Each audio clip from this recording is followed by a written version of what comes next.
Dawn Stevens, Director of Member Relations with the Chamber of Commerce here in Junction City. Thank you all for coming out today. I have a script today. That's not usually the case, but I do. So I'm going to start with some introductions, and we have some guest speakers. First is President and CEO Ben Foster. Ben is President and CEO of both ISG Technology and Twin Valley Telephone Incorporated, a fourth-generation family-owned company. Oh, okay, let me catch my breath, guys. His interest in telecommunications began early as he worked summers and school breaks as an installation and repair technician in his high school and college years. Following his graduation from K-State University, he started his career with Southwestern Bell, where he held a variety of positions ranging from maintenance manager to the chief of staff for the president of consumer operations. In 2004, he took his experience back to the family business and joined Twin Valley full-time. He has served as director, vice president, and COO for the company. He led the company through investments and acquisitions, resulting in the company tripling in size from 2005 to 2010. In 2011, Ben was appointed president and CEO of Twin Valley. He led the acquisition of ISG Technology the same year, transforming a regional IT reseller to a world-class managed IT services partner with nationwide reach. Here's Ben. Thank you, Don. Thanks for that very warm introduction, and thanks for organizing this event. I know, not just you, but there's been a whole group of people in the Chamber of Commerce that made that possible. So thank you all for doing that. Like Don, I decided I better have a little bit of a script, or at least some notes, because there's a lot of people I want to name that made today possible, and I just don't want to miss anybody. Kind of coming in today, I got reminded of a quote that I just came across recently from John F. Kennedy. That said, victory has 1,000 fathers and defeat is an orphan. Well, by the people that are here, I guess we're not here about, talking about things like the Bay of Pigs. We're here for victory. And then there's a lot of mothers and fathers of today that is here. And I'm just excited to get a chance to kind of tell a little bit about the story and those people that made today possible. So it was really just a year ago that I remember Shaylee and I were in the Chamber of Commerce building with Mayor Underhill, there were county commissioners there, hospital and school administrators, Alan Dinkle, Jim Gurman, and we talked about that we thought there was a unique opportunity because of some of the grant funding that was coming out for us to accelerate our timelines on serving Junction City, because we'd always planned on coming here. But we thought we might be able to accelerate it and then also provide some service to people in rural Geary County that didn't have access to any broadband service. It was very, very slow, it was unworkable.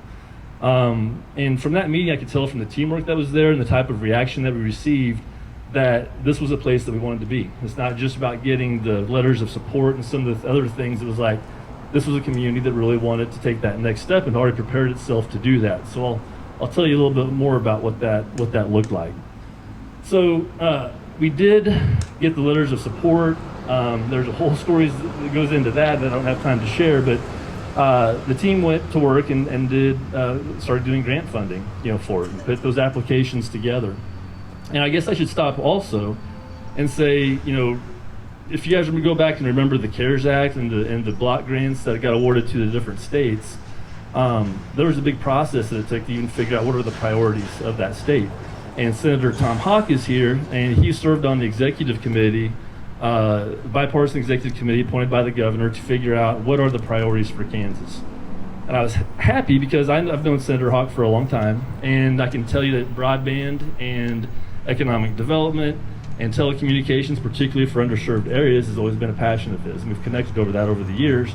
So he reached out, and we were able to provide some feedback about what that might look like for Kansas.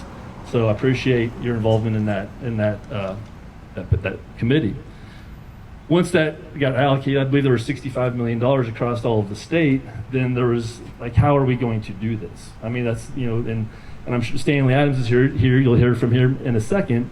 But was there a binder about how you disperse $65 million across Kansas when you walked into the office in about 6 weeks or 8 weeks? That probably wasn't a binder. So Stanley was figuring all that out, and he was having webinars, taking feedback. I mean, it was unbelievable. And keep in mind, I mean, we're in the middle of a pandemic. People are working from home. I mean, it was kind of chaos. But Stanley was focused on that, and he won't tell you this, but he got recognized for those efforts by being the Kansas Department of Commerce Employee of the Year out of 330 employees. So good job, great job for that. Thank you. So all of a sudden, now it's October, and we figure out that we are going to be awardees, and by the way, you're supposed to get all this stuff built by December 31st. It's like, okay, we're going to get a lot of it built by December 31st, and we'll figure out the rest of it, later on when we stand in. And they were very supportive and gave us confidence on how we were going to do that. So my team went to work, and in the midst of all that, I'm calling Mickey, because the fact is I really I hadn't met a lot of the folks that are here today that made this possible, and so I needed somebody to kind of keep it quiet, but also not keep it quiet and start making connections and figure out how we're going to do it. So, I kind of did day-to-day work from 5 o'clock, and it seemed like around 5:30 is when I was always talking to Mickey, and I was like, pretty soon we got to start having happy hour. Just calling this happy hour, Mickey, because we're talking all the time. And so that's what we did. At least that's what I did. I'm not sure what she did. That's what I did. But it was a great experience, and I got to learn a lot in talking with her that Junction City has prepared itself, and it is ready to take that next step in terms of economic development, in terms of services for its citizens, and I'm extremely excited about it. Found out one of the things that I think was probably the key data point, or one of the key data points for me, was when I found out that Junction City, when part of the process to build our own fiber network for the city services, that y'all had the foresight and the vision to bury extra conduits along with that network. That when we saw that, all of a sudden that December 31st date became, possible. And again, it's more about the spirit. There's different kinds of communities that are out there. Some are forward-looking and some are backward-looking. When you have, that evidence of that money that the city put into allowing, encouraging and making it possible for companies like ours to come in and do what we do, that's a huge data point. And it's not just words, it's actual investment behind it. So, congratulations to the city commissioners, Mayor Underhill, Alan Dinkle, Jim Gurman. That was just a phenomenal move that you made, and I think it sped up, today and made it possible. So we're here. We're serving the business district primarily. We've had tremendous support. I think there's already been over 100 businesses in this community that have signed up and said they want to be a part of the Twin Valley community. That's ahead of schedule. We expected that there was going to be a good reception. We didn't expect this type of reception. So we're trying to ramp up and figure out how we're going to serve everybody and get everybody on the network as quickly as possible. But this is really, the message I want to say is this is just the beginning. It's a great beginning. It's a great start. But our goal is to light up all of Junction City and make Junction City one of the select few communities in Kansas that has an all-fiber network. And I think once we do that, the sky's the limit for us. So thank you for being here today. Thanks for all the work that you guys did to make this possible, and I look forward to getting to know all of you throughout the event. Thanks, Ben. Next up, we have our EDC chairperson, Mark Powers. He is the chairman of the EDC Advisory Committee, past chairman of the Chamber Board of Directors, longtime Junction City resident, and chamber member. Thank you. I'm going to stand over here because I got used to the sun on this side. First of all, Ben, we appreciate you guys coming here, investing in our community. It is an incredible opportunity for our community to have fiber of this quality. So I'm excited. I'm excited for our business. I personally want it in my house. So as soon as you can get the residential side going, that'd be great. I don't have a lot to say. It's warm. I appreciate you being here. I appreciate you investing in our community, and I hope that we serve you well as well.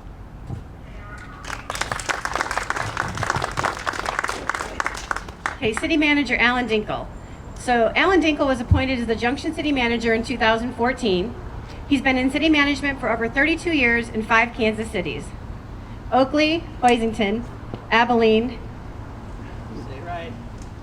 Neodesha. I said it wrong. I just repeated it like 10 times a few minutes ago. There were a few witnesses. Can't get it. And now Junction City. He has assured us that he plans to retire here. Correct? Yeah. Okay.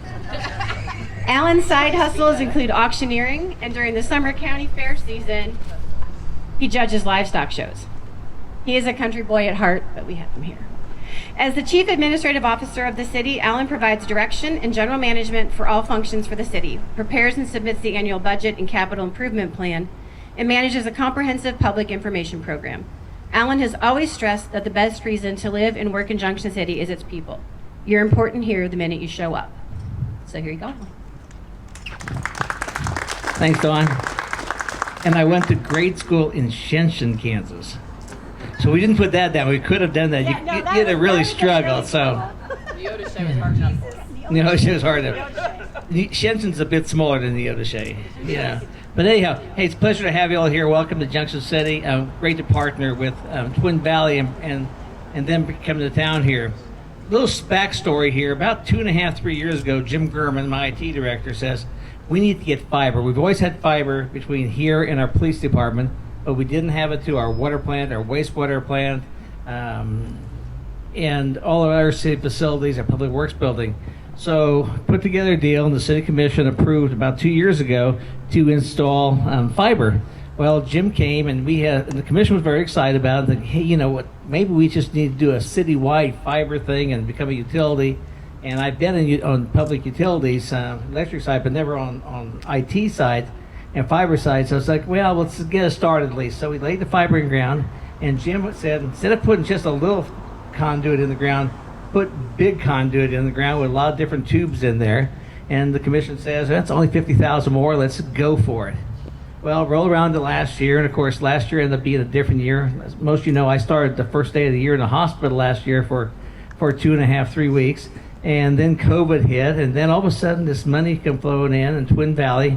And ironically, I talked to Twin Valley about coming to their town I managed about 10, 12 years ago. So we finally got together. It just took a little different route to go. But anyhow, the conduit in the ground, it's like in place because we had the ability to take them from Highway 57 all the way down to the south, because our southwest wastewater plant is south of Highway 40, or of old Highway 40. So a lot of things were in place, made for a good partnership, and I think it's real good. You know, Mickey Dean has always talked about the need to get more companies here, and there's a project that Mickey's working on right now that I think is going to fit. This kind of ability is really going to make this city shine. So a lot of great things ahead. Great to have Twin Valley here and become part of our community. Thank you.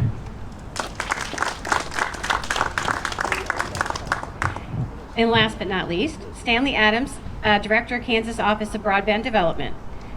Stanley Adams has been with the Department of Commerce for nearly 10 years, working to identify broadband gaps and mitigation plans targeted to improve economic growth. In October 2020, Adams was promoted to lead Governor Laura Kelly's newly established Office of Broadband Development. Under Adams' leadership, the OBD has worked tirelessly to connect underserved communities to strong, reliable broadband. In the past year, he designed and executed the state's broadband pandemic response initiatives, which, through public and private partnerships, led to increasing connectivity at a time it was needed most. A champion of harnessing broadband technology for economic growth, Stanley works with internet service providers and a wide range of broadband stakeholders at the local, state, and federal level to foster and promote improved broadband accessibility within the state to drive economic development, job creation, promote innovation, and expand markets for Kansas businesses. Stanley Adams. Thank you very much. I think that says it all. Thank you very much indeed. I did not write that. So thank you for the opportunity to be with you today. Actually, I'm here on behalf of the governor and lieutenant governor, who are both strong advocates for improving broadband in our state, but could not make it here today. But we are really glad to commemorate this occasion of improving broadband connectivity in your community. I wanted to mention, you know, I've been working in this space in one way or another for the better part of 10 years. And time flies when you're having fun. But the last year and a half or so have been nothing short of dizzying when it comes to broadband connectivity. I like the joke when I'm speaking about broadband and the importance of broadband for our communities, our rural communities particularly, and it's really important for economic development. So I've been saying the same thing over the last 10 years. The only difference, I shouldn't say the only difference, the big difference is now I'm saying the exact same things, and there are a lot more people listening. And I joke about that, but it is, unfortunately, it takes a pandemic to kind of drive some things. But the truth is, we recognize that broadband connectivity was important for all of the reasons that you all know, for businesses, for residences. The pandemic just put a spotlight on it. Remote learning, remote work became critical for just about everybody overnight. And that's that's the difference. So I am really excited to be in a role that makes an impact on everyday lives, and really glad we were able to, you talked about the pandemic response. That timing on that was really aggressive. We ended up doing over 60 projects across the state, including some with Twin Valley here in Geary County, that made a difference on an incredible, and it can't be overstated how difficult the challenge was to get the projects completed, to get them done on quick timing in the winter, and risking exposure to the pandemic, to the coronavirus. So, and we know that a lot of our projects, there were people that were out that actually were getting infected. And we really owe them a debt of gratitude for making that possible. It's kind of a frontline worker type of thing, first responder environment, given the circumstances. So, bottom line is, really recognize the importance of broadband, and looking forward to working with your community and others to improve robust broadband connectivity across our state. And we congratulate you on the accomplishments to date, and looking forward to more in the future. Thank you very much.